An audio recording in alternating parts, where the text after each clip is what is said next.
After माय bath, माझ्या आंघोळीनंतर. इथे एक कविता आहे. आंघोळीनंतर कवी काय काय करतो ते या कवितेमध्ये त्यानं सांगितलं आहे. लिसन, सिंग अँड रिसाइट.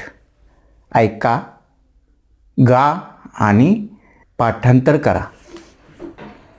तुम्ही आता माझ्या पाठीमागे म्हणा आणि नंतर तुम्ही सुद्धा पाठ करा. After my bath I try to wipe myself till I am dry.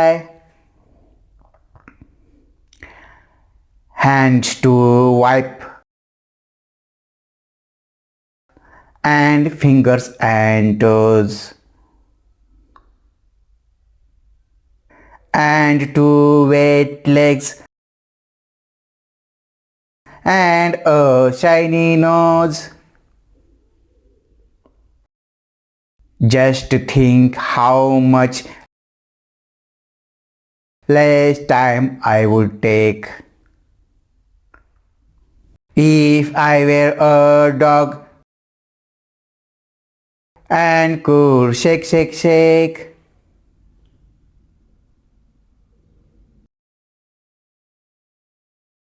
Listen and repeat.